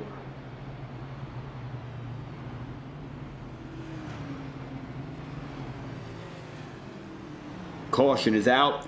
Eric McFarland is looking to avenge the team and win the pole for this race for the 2nd consecutive year. Nancy Wetmore, Frobafett, Bolton chat. Great to have our regulars back. Thank you for tuning in, of course. If your favorite driver is in the mix, make sure to let us know in the chat room live on FTN. 40 drivers vying for victory tonight. And with that being said, of all those drivers, only 2 will start in the front row. One being decided, the next still yet to come in just over 30 laps.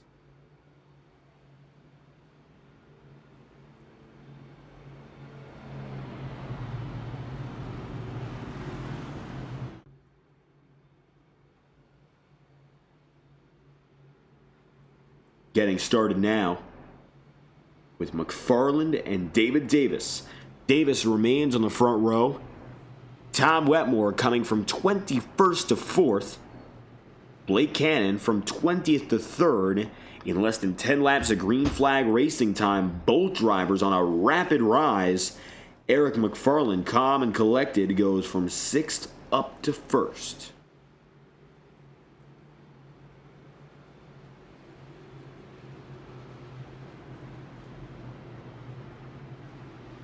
Every one of the 21 drivers in this field will continue on after that incident.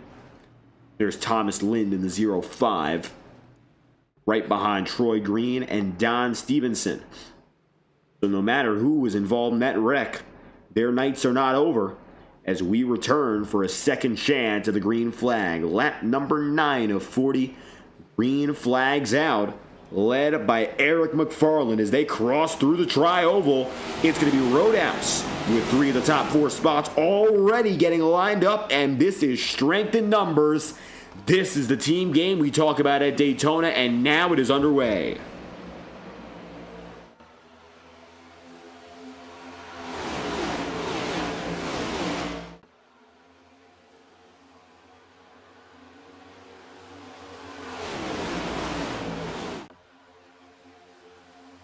One, two, three for one team. This is something we've seen at Daytona before in the Integrity Racing League on a Tuesday night. Now, the better part of 3 years ago, the summer of 2023, it was Guillermo Alvarez and team that were able to make a multi-car push in the Tube Tech 200. That was our summer Daytona race. At a team level, we haven't seen it done nearly as well in our big opener. Tom Wetmore, of course, was able to get the job done last season, but I wouldn't say that was fully based off team game. That's just how it played out. Daytona is oftentimes the luck of the draw, and it's very difficult to really predict who's going to go out there and win on an individual basis. But when you have 3 drivers locking up the inside line and working together, that's when things become a lot different in terms of who's up in front and how long they can be up in front. Brant McClendon now going to try the outside line, and I would love to see what happens with this attempt. How is the field going to react for the first time to drivers being caught together?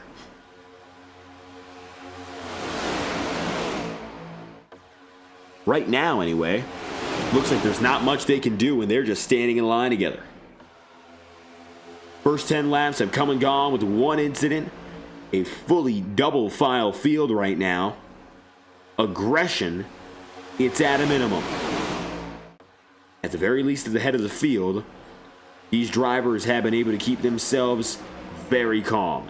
Back half, and not quite, but the ideal thing is to get that track position and get out of trouble. I think that's, of course, what you want to see if you're one of the Roadhouse guys, everything else going bad behind you rather than being caught in the crossfire.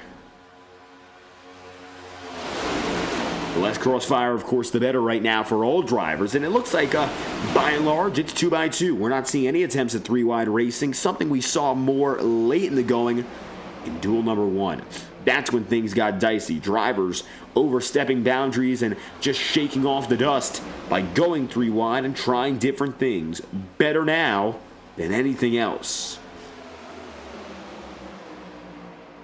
A dozen laps in. Looking at Brock Potter right now in 15th. Got 2 Potters that will be racing, of course, the family affair. Brock Potter in the 44 out on the track tonight. And then the Swamp Motorsports team has Ryan Potter. Ryan, not related to Brock. However, 3 Potters we saw last season throughout the regular campaign. That's something we don't often see, but Potter after Potter was one of the big things that went on over the course of that campaign. Tonight, just going to be Brock, and he's going to get the advantage. Brock, Nolan Potter, then Ryan Potter. Right now, no sign of Nolan. And it'll be Brock in the 15th place, who holds his own. He's 15th to 15th. So far, no changes on the day for him. The outside now controlled by Blake Cannon. The inside by Eric McFarland, which means that not just the inside is held by one team, but now they control the inside and the outside. Both grooves, one team, and that's when it becomes true domination. Rather than having to try to switch back and forth up and down, well, efforts are split. And it looks like right now, Blake Cannon's going to try to get back in there with Eric McFarland on the inside. That was a huge risk. Look at the way they go up and down. I don't know if that was the right call, but Brant McClendon is definitely going to like it. You know why? Because now he's got the opening to try to push himself out in front, and that he gets. David Davis is going to give him a nice little shove. That's all he needed, and the momentum is back in the favor of Davis. He'll lead the outside.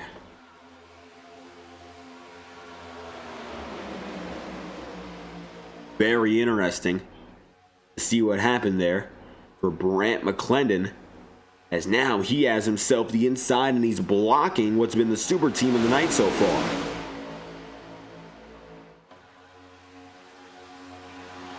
David Davis on the outside where he started, and so far, for a first-time run, he's put himself right up in the crossfire, and he has not backed off. I think that's perhaps the best part about watching what's going on for Davis here, and a lot of these rookies who have been unafraid to challenge at the head of the pack. Not a lot of rookies in the upper running right now. We have David Davis, who's in second.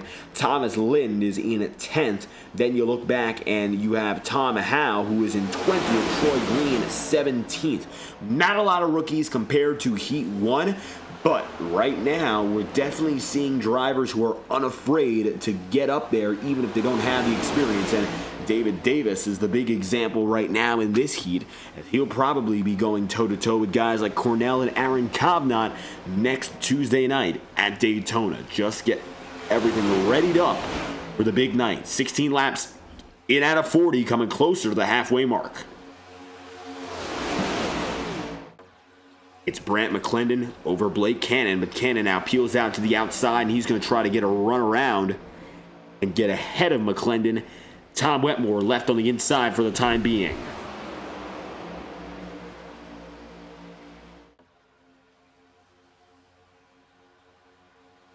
Not that Wetmore is being exclusively let out of the fun, but right now, in order to try to find a different placement, Blake Cannon, he's going to take himself upstairs, figure things out. Getting ahead of Brant McClendon might be one of his goals, but perhaps a more important goal for him is instead going to be figuring things out and leading that outside groove independently. Maybe Brant McClendon can be shaken off overall, but totally dominating both lanes is even stronger than the prospect of working with the inside and then the outside. Try to do both. For a brief moment there, it looked like that's what was going on. Not the case any longer, as things fall back into the hands of McClendon anyway. But I think there's a really good shot here that Blake Cannon can break the cycle if he and Eric McFarland work well together.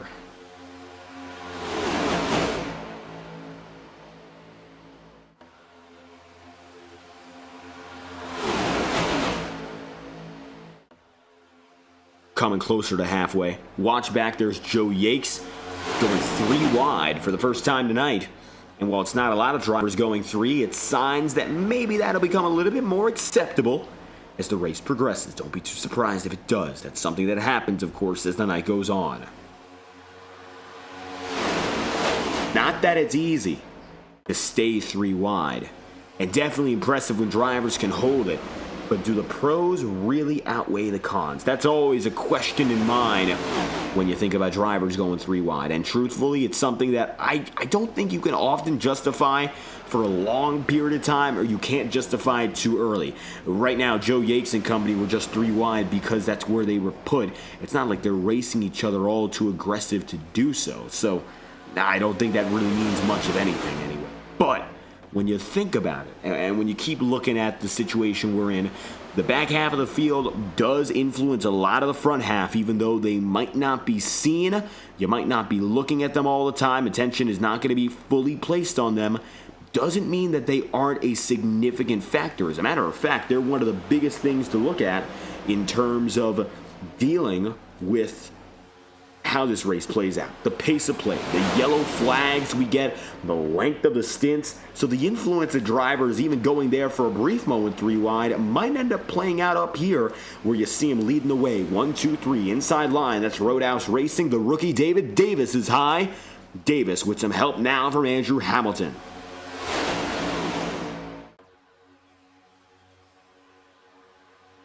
Careening down the back straight.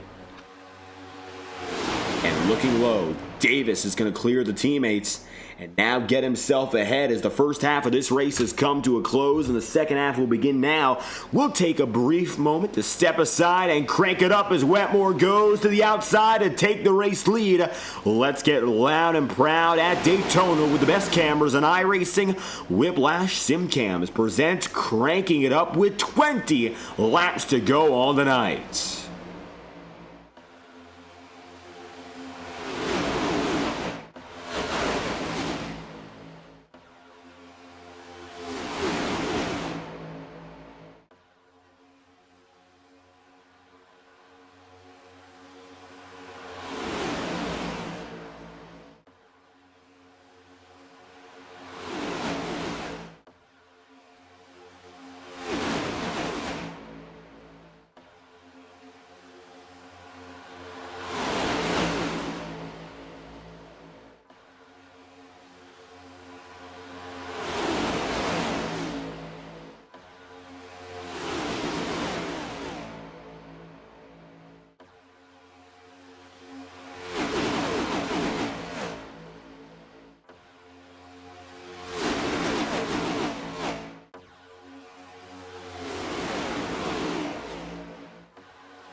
Here's a look back at what happened to Thomas Lind as we take a look.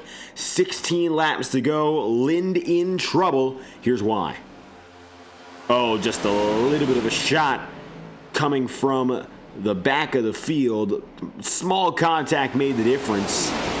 And he was right there alongside Joe Yakes and Ryan Bean.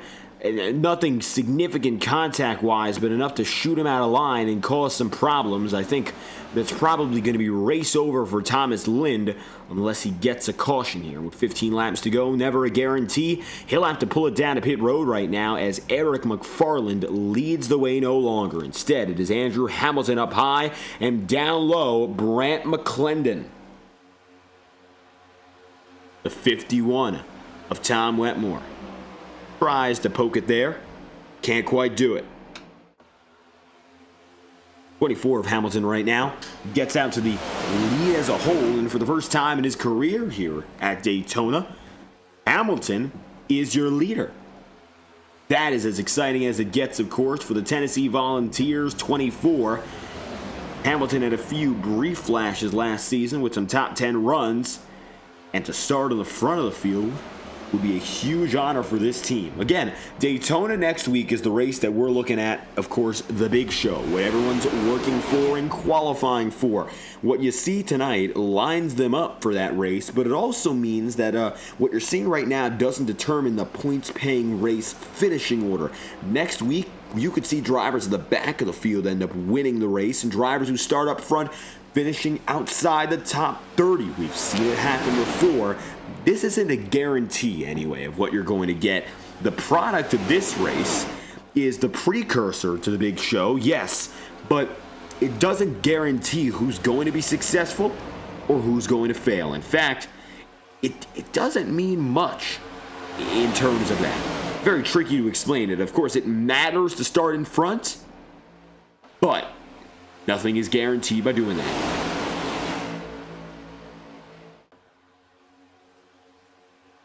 13 laps to go, coming to 12 next time around.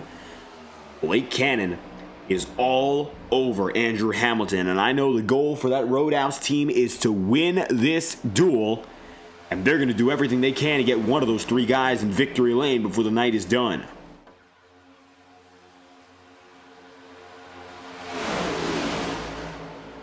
$12 to go, make it a dozen to do it.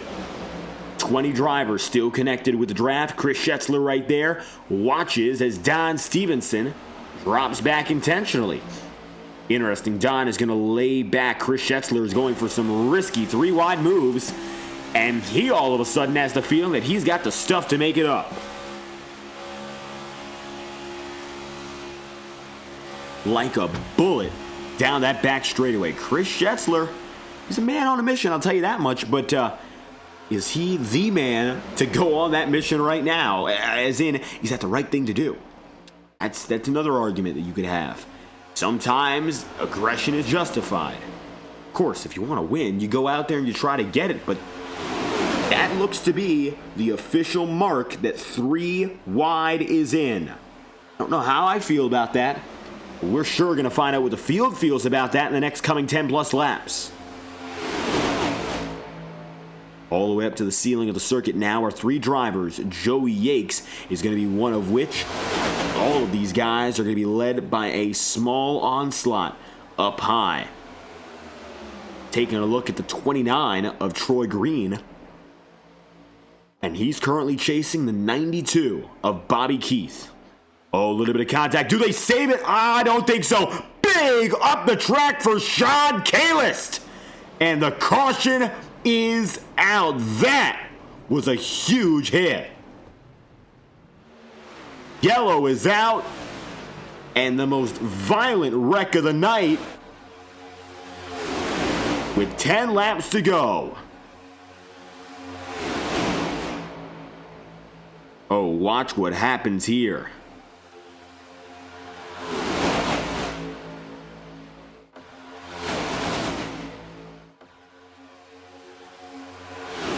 Sean Kalist among many who were caught up in the biggest incident of the day. Oh, without question, this is the big one of our duels. Sean, oh, just a bump from Andrew Hamilton. Sets him loose, leans on McClendon. Brandt gets away. David Davis, yeah, he gets away too. The problem, up high, and it goes haywire from there. And you can see the aftermath Who's involved? Eric McFarland, Blake Cannon, Brant McClendon, the number 50 of Kevin Matz, the 35 of Tom Howe, Kaylist, Andrew Hamilton, 29 of Troy Green, Joe Yakes also involved there, Bobby Keith maybe with a scratch. Hits all around.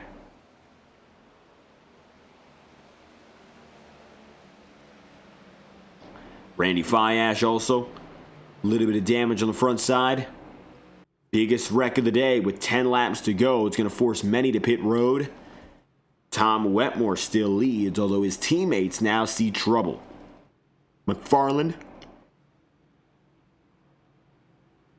is down and in. Blake Cannon is now there too.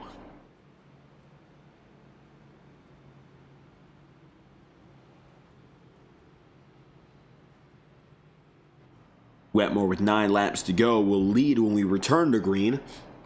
And it looks like that's going to be around the 7 lap to go point based on what we're seeing here.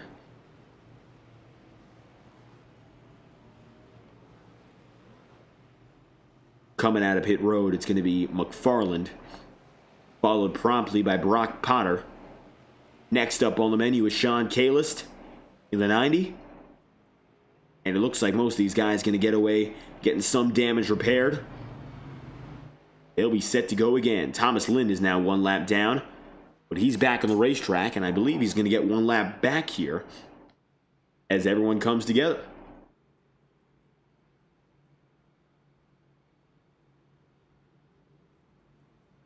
Tom Wetmore saw his teammates around him, and no longer are they there. Sort of a sacrifice par for the course when you have team racing. Not everyone's going to end up in front at the end of the night. But the important thing is that at least one of them gets the chance. And right now, it looks like that one, Tom Wetmore.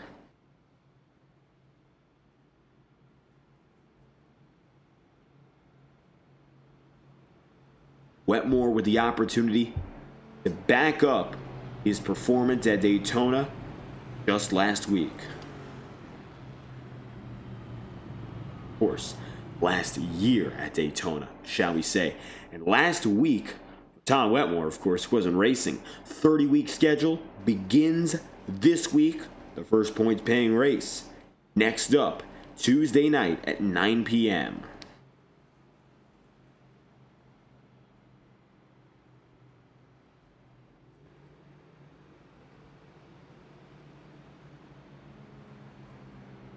iRacing pace car lights are out. Bobby Keith, Brant McClendon, 2nd and 3rd. David Davis, 4th. The next closest of the Roadhouse guys is Eric McFarland, who is now in 15th.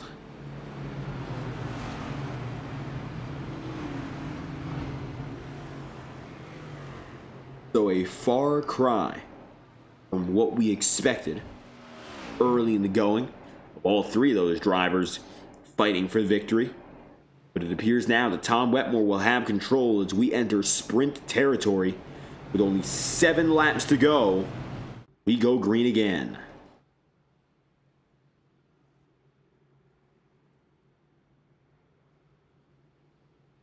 Bobby Keith in the high spot he's been in all day as well, from 14th up to 2nd in this duel. Valuable opportunity for him again, fighting for the outside pole position for next week's race at Daytona.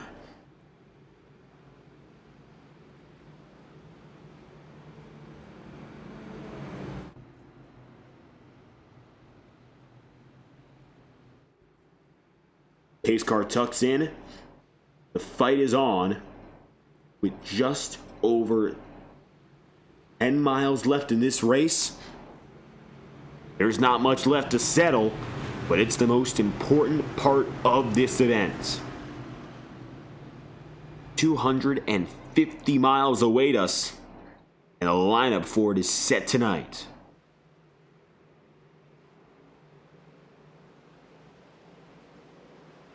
Tom Wetmore and Bobby Keith will grab a gear for restart number 2. Outside line with a horrible shuffle.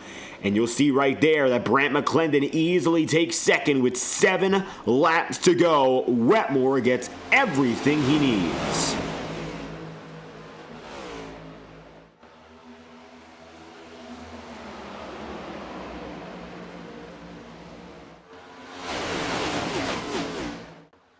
Tom Wetmore with a huge gap on the way out. The inside line was king there, and that's going to leave him with a little bit more time to wait to react to what happens behind him. Randy Fiash now leading the outside for the first time all night long. Chris Schetzler is going to get up top there and now work with the outside groove. It's the 24 in control there, but look who's back in front. It's Nate Campbell. Campbell sees Wetmore dive down and in. I believe that's going to be a restart violation, but he'll get a caution. Oh, and up the track goes the 12 of McClendon. Caution's out.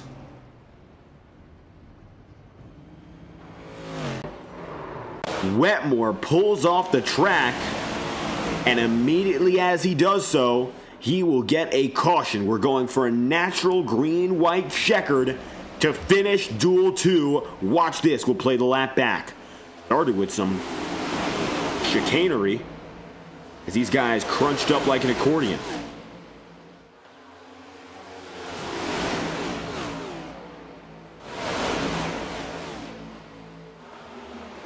Take a look as the trouble was really out of turns 3 and 4 and toward the tri-oval.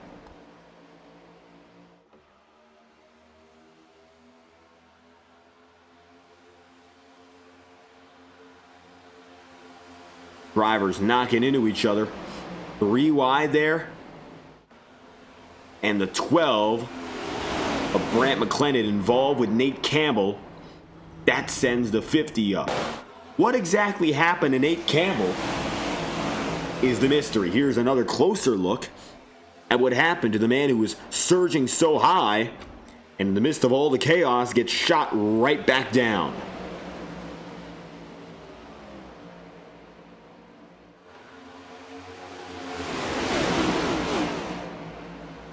Five laps remaining.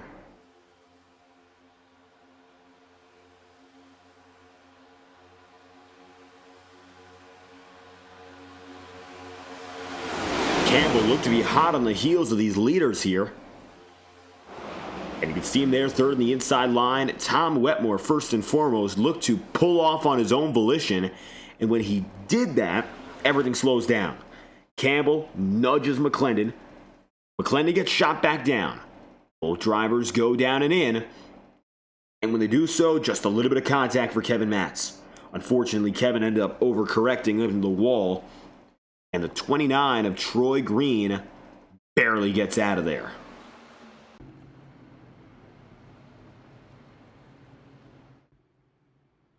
Heading back to the start-finish line now with Chris Schetzler advantageous.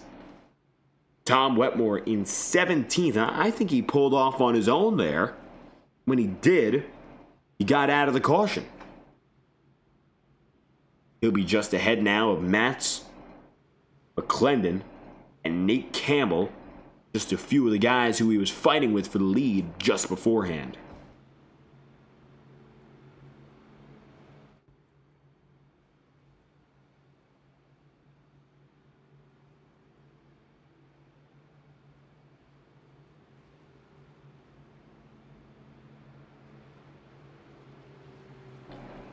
We'll restart with 2 laps to go. It's not going to count as a green-white checkered attempt, but that's the amount of time we'll have remaining.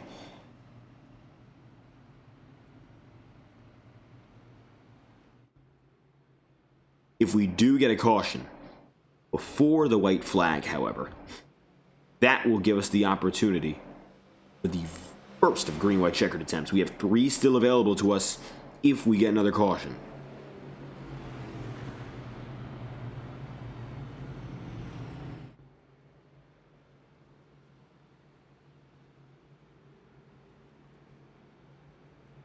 As we run, Chris Schetzler, Randy Fiash, Don Stevenson, 1, 2, 3. Drivers who have not been in the conversation so far today.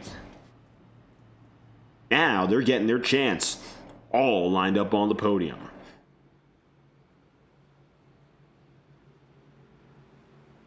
In particular, Randy Fiash in second spot. That's unbelievable. The best super speedway run we've seen out of him in years in these qualifier races. And it looks like for sure he's out for something tonight.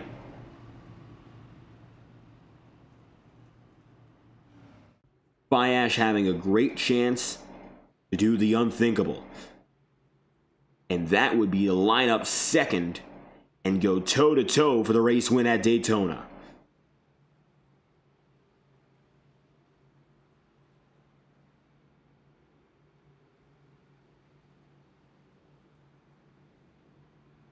One more lap of pacing and 2 more laps under green. 3 green-white checkered attempts available if absolutely needed. But otherwise, it's only going to be a matter of time and 5 miles worth of racing until the checkered flag falls.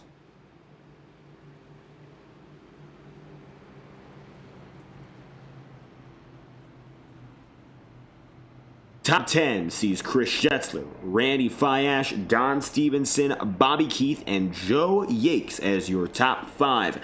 4 of those 5 drivers did not start in the top 10. The only one of which who did was 9th place, Randy Fiash. Then you'll have David Davis, Zach Schrintenal, Ryan Bean, Tom Howe, Eric McFarland as the last man in the top 10. 3 of your current top 10 drivers started this duel in the top 10. The other 7 have come back, and they're lower. Unbelievable how different it is now from the start of this race. And that's the difference that only 40 laps can make in the heat of the moment.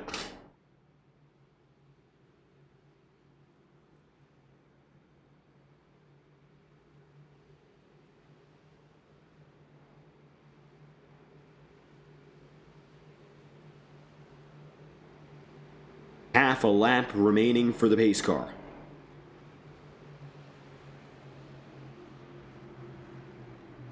Two laps to go for the field of 20.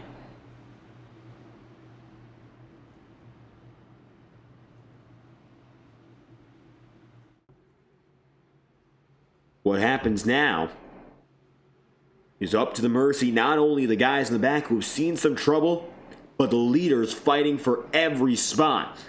Eric McFarland back up to 10th, Cannon in 12th, Wetmore now 17th. The Roadhouse guys who dominated early now split. And interestingly, in both duels so far, the drivers who led early have not been able to win. We'll see if that holds true today. Green flag out. First green-white checkered run we have in duel number 2 with 2 laps remaining. Schetzler with a massive jump off the line. And I don't know what happened there for Randy Fiash, but he holds off and holds back big, and that's going to cause 4 drivers to jump ahead of him. Schetzler, Bobby Keith, David Davis, and now right there with them, Ryan Bean. Huge drop for Stevenson and company all the way down to the inside. We got 2 drivers going. Call on the field is no caution yet. It was the 24 of Andrew Hamilton among one other. Watch what happened here for Hamilton as we go 1 lap to green. Here's a replay. Big incident, but we will not call the caution, and here's why. Coming to the white flag now, it's Hamilton involved in trouble, and the green flag is still out. We're coming to 1 lap to go. The race is official. Watch what happened with Hamilton here. Contact with the 35 of Tom Howe. They're still going, but up at the front of the pack, it's only 4 now. Look at that, Schetzler involved, and you can see the second pack further behind. Now, pack number 2, no longer led by Bobby Keith, but instead by Nate Campbell. Up high, David Davis goes. It's Eric McFarland, though, and Tom Wetmore, the Roadhouse boys, who have broken free. Now, teammates set to come across the line first and second. They're away from everyone as Wetmore goes up high. Can he take it from his teammate? Yes, he does. Tom Wetmore across the line takes the pole. The Daytona winner last season and the defending season champion will line up head-to-head at Daytona. Unbelievable. 23 thousandths the difference, and Wetmore will win it. Watch the replay on the final lap. The entire field collapses. Scheffler, Ryan Bean and company. And that's the big separator. By that point, Wetmore already getting out. And it became about linking up with his teammate. Once those two got free, it was smooth sailing.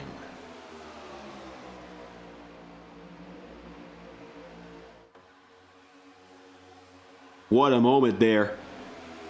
And a comeback. Tom Wetmore, starting last in this duel, is going to pull himself all the way to second in the qualifying lineup. And he's now coming across the line a winner. Look at that, 23 thousandths. Teammates. And they competed to the very end. Tom Wetmore will win duel number 2 and line up second on the starting grid over Eric McFarlane in second, Brant McClendon in third, and David Davis P4. Nate Campbell goes 5th with Blake Cannon 6th, Zach Schrintenol 7th, Richard Smith 8th, Sean Kalis goes 9th, Joe Yakes rounds out the top 10. 11th place on the day. After that top 10, well, you'll have Thomas Lind. After him, Don Stevenson in 12th. 13th goes Troy Green. Kevin Matz 14th. 15th is Brock Potter. And Andrew Hamilton is in 15th place. 16th is then going to be right after him, Ryan Bean, P17, Bobby Keith, 18th, 19th is Tom Howe, and Chris Scheffler, 20th and last. Well, he's only beaten out by one more, and Randy Fiash. All drivers to the end of this race, they got there. Fiash and company scored one lap down, however, but what a moment. Those 2 laps, the restart, the breakaway, and the finish, and 2 familiar faces who will head the field. Of course, it began with Ethan Lane, the defending champ, doing his thing and winning duel number 1. Tom Wetmore decides to back up that effort, go from 21st on the lineup in this duel, and win it with a last lap pass on his own teammate, Roadhouse. 1st and 2nd in duel 2, and a great comeback, of course, from the incidents that you were involved in there at the end. You won this race last season, and you're going to be starting in the front row again. I don't know what to say. I mean, this is the exact opposite of last year. We didn't have the chance to run the duels last season, so we started dead last, and we were able to drive through the field with some help from some friends and finish first. Tonight, we had some friends in the duel. Eric McFarlane, Blake Cannon, a few others pushing us. We were able to finish first in the duel tonight. I'm scared to death of what that might mean this time next week. But huge finish for Roadhouse tonight. A lot of laps led. It means a lot to be up here in what would normally be the Tube Tech number 51 Chevrolet Camaro, but we got some openings on the hood of this rig, so feels good to park this one in victory lane. Shout out to Eric, man. Worked together all night long. You know, Roadhouse teammate, guy who designs all these cars, despite the fact that she's a little battered and bruised with a broken toe link.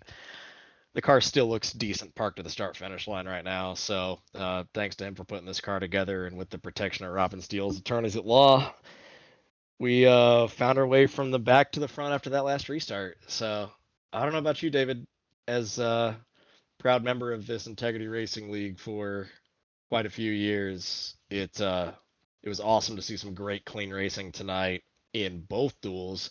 Some chaos at the end, but it feels good to be parked here in this victory lane for now. Without a doubt, great racing at the end, and that finish was the lead up we saw, of course, brought everything to that moment, and you and the team from the beginning to the end were part of the action from the jump. Now, that's something we talk about Daytona all the time, having friends on the racetrack.